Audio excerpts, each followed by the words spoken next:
Hey fam! So before we get into the topic of today's video, as someone who has watched a lot of videos on authortube over the last several years myself, I know sometimes you get overwhelmed with information and it can cause a certain type of anxiety that will actually stop you from writing your story instead of helping.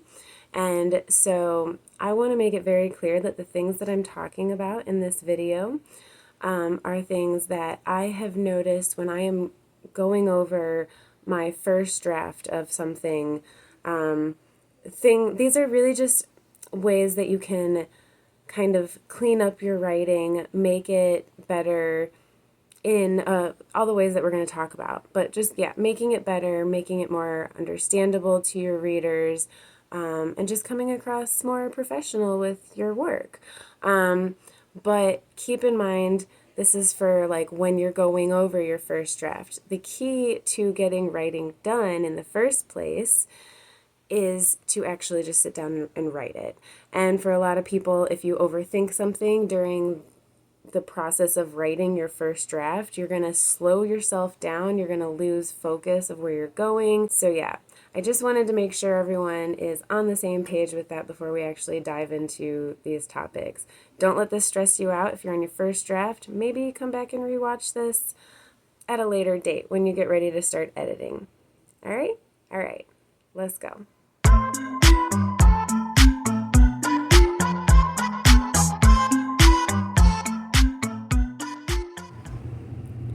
All right. So, the first place, the most basic place to start when you start cleaning up anything that you've written that you have finished the first draft of, would be obviously checking your grammar. Do you have run-on sentences? Are you using punctuation appropriately or at all when you're supposed to? Checking for things like that, right? If it's been a while since you've been in school, like I haven't personally used this site, but a lot of people talk about Grammarly.com. Obviously, I'm not getting sponsored by anybody, but I have checked out this site a little bit myself because I'm planning on using it, and it definitely looks super helpful because, you know, if you read a lot, you probably are pretty okay with grammar. You will have noticed how that works, but every now and then, like, you can't remember, like, when, am I supposed to use a semicolon here or a colon? You know, something like that. So, obviously, if you're going to publish your work, you're going to have beta readers and editors and things like that helping you out, hopefully. But still, it definitely makes it easier to polish up as much of that on your own as you can. And it makes it easier for your beta readers as well, I would think. So, number 2 would be something I've noticed that I've done before. Is kind of a changing of tenses, right? Like, is this like happening in the past, in the present, right? Like, what tense are we going with? And kind of on that same topic, kind of the head hopping thing, which I haven't really done head hopping stuff in a really long time. I guess this is why I'm thinking of like super newbie writers who do this. But when I used to read a lot of like YA, like fanfic type stuff when I was in high school, this would happen a lot in those types of stories where it'd be like a first person perspective, but then like the love interest comes into the room and all of a sudden we're in that person's head, and it's like, this can be really jarring. So if you do something like that, it can like pop someone out of the story, and it definitely comes across as unprofessional. You can do that either by a chapter basis, like tell things from both perspectives that way, or at least like have a break in what you're writing, you know what I mean? Just like a space or so. But yeah, checking out for stuff like that, making sure you have all that straight. Let's see here. The next one that I would recommend double checking too, because I've definitely done this myself. I feel like for me, this happens if I write a little bit and then I stop and come back to it like a day or two later. I have noticed that like when I go back and read like that chapter or something, I will have realized that like, okay, well, especially if it's a new character that I'm writing in their voice, and I haven't fully fleshed out that character yet and who they are and whatever, sometimes their character voice will shift. So like they might start out with like saying certain slang words or having a certain accent or something like that. And then like it shifts throughout the chapter or whatever. Like I said, for me, that I've noticed that usually seems to happen when I am taking a break in between writing and it's a new character. It doesn't happen as much if it's a character I know well, which would usually be a main character or like a main side character or something, but something else that you should definitely keep an eye out for. Moving on. The Also, when it comes to dialogue, kind of related, but a little bit different. Some people I feel like use almost too many dialogue tags. And I feel like some people either use too many or not enough, right? So you don't need it for every time someone says something, but you also do need it frequently enough that you can remember which character is talking, especially if it's more than two characters having a conversation.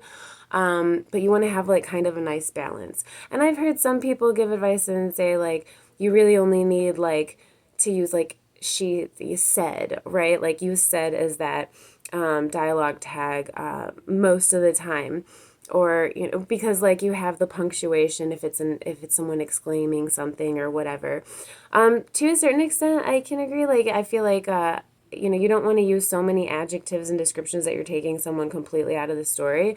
But personally, like if it's just she said, he said, she said, he said, they said, whatever, it gets really boring to me. And for me, at least, I feel like it comes across as really not creative. So again, it's about finding a balance, I think. When I read books, I like to have like a nice variety of words in there. Which is another thing I'm going to get to in a second here. But let's see.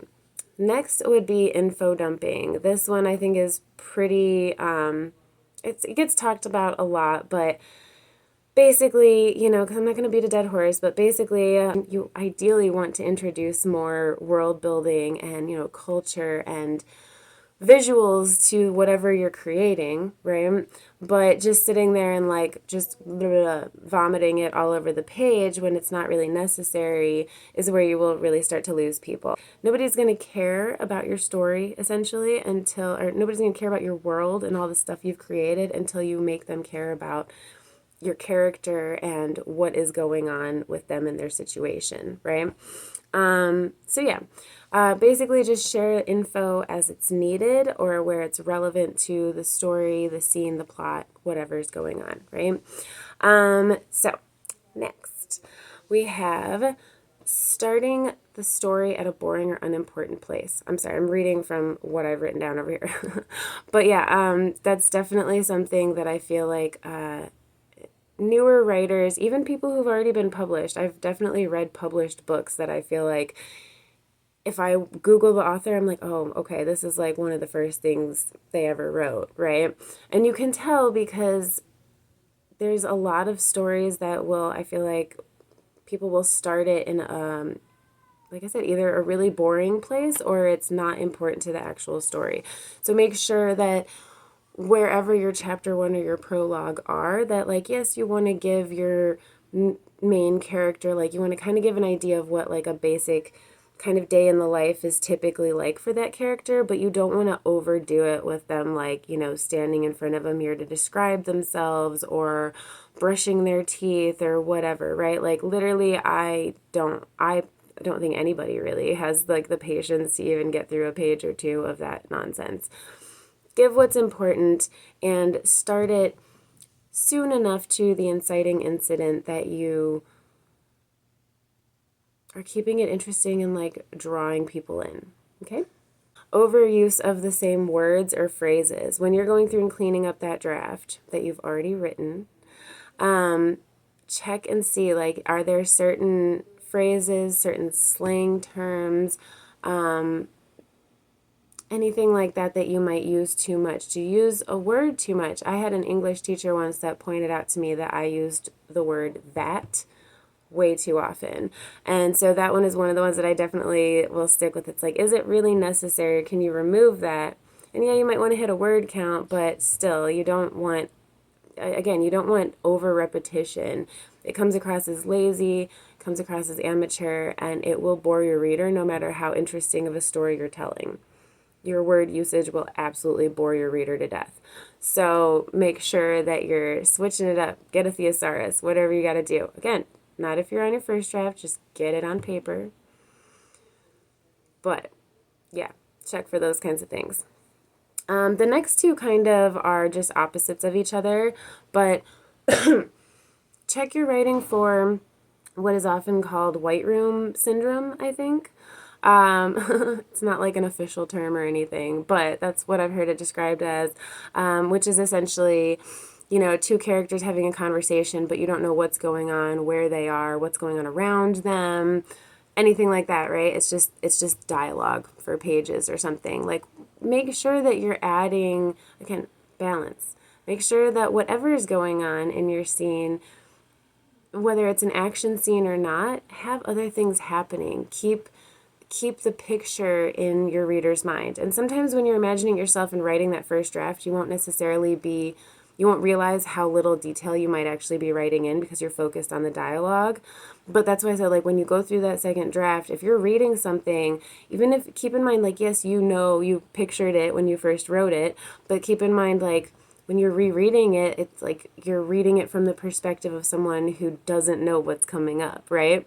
So when you read that, do you have a good idea what's going on, or do you only know what's going on because you created it? You know what I mean? The other one that I said is like the opposite is like, do you have too much detail that is unnecessary to the story, the character, or the plot, or whatever, right? The scene. Yes, detail is great. Yes, you want to have a very rich, vibrant world.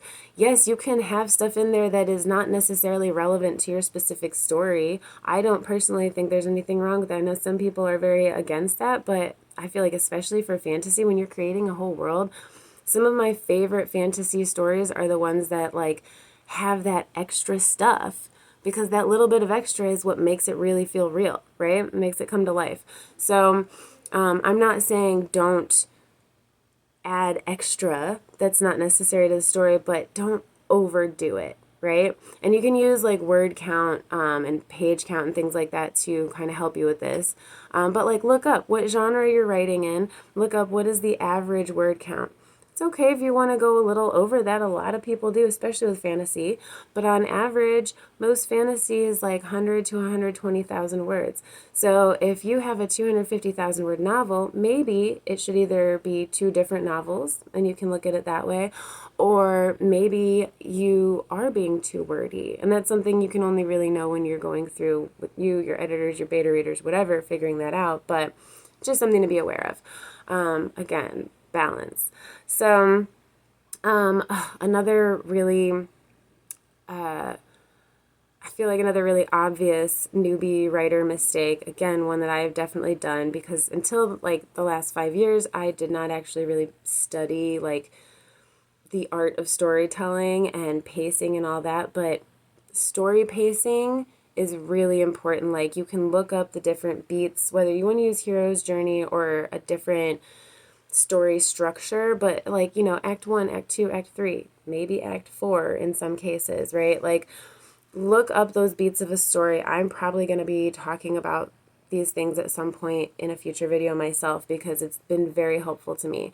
But you want to have, when people talk about like at like, was it like 15% into the stories where you have like by at least that you have to have your inciting incident, right? Like those percentages are really important, because that is really what kind of wraps it's one of those pieces of the puzzle that makes that story satisfying to the brain of the reader who's consuming it, right? So, but not only just like the pacing of the story itself, but when it comes to like the pacing of like, how do I word this? When you're in one specific scene, if it's an action scene, pacing it by using faster words, less description, right? Things like that. Like if there's talking in an action scene, maybe using less dialogue tags. But if it's a longer, more drawn out scene or a sad scene, right? Like using your words and how many words you use and all of that as a way to create that emotional pull and like tie the reader into what's actually going on. So pacing, again, both in that regards to how you're telling the scene, how fast paced the scene is, like the vibe of the scene, using your words and the amount of them for that, but also looking into pacing the story in a satisfying way, you know, in the different act structures. Another one would be if you have no subplots whatsoever. If you're trying to write an entire novel, you're going to need at least minimum one subplot, if not a couple, right? Depends on the type of story you're trying to tell, and you can pick from a variety of genres, but if you are only telling one story, unless you're telling like a short story maybe from just one person's perspective, you don't really need subplots for things like that. But depending again on the length of the story you're trying to tell, you definitely, this is again specifically more for like novels, but even novellas or things like that, like you want to have a certain amount to be satisfying to your reader. And also really, if you are publishing, you do need to have a certain word count to, depending on what type of story you're trying to tell. Like novellas are only novellas if they're like somewhere between, I think it's like 20 and at most 50 or 60,000 words. And I think 60,000 is pushing it.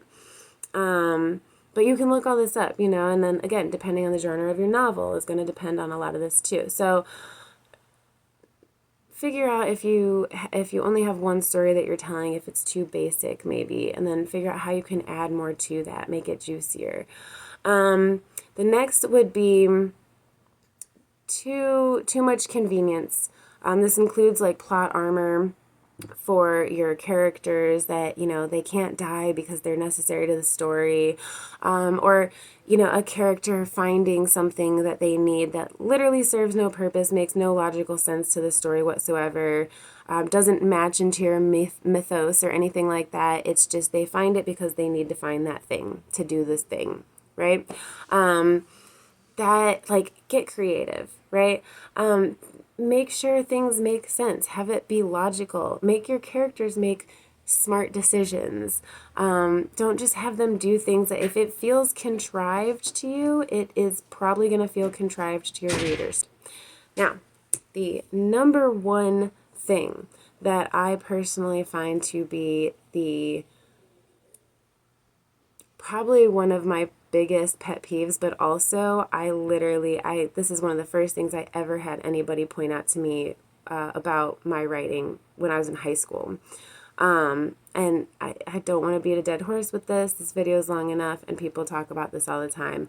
But if you are telling and not showing, you're going to lose interest immediately. Not many people really want to read somebody's like diary or just constant internal monologue or whatever, right?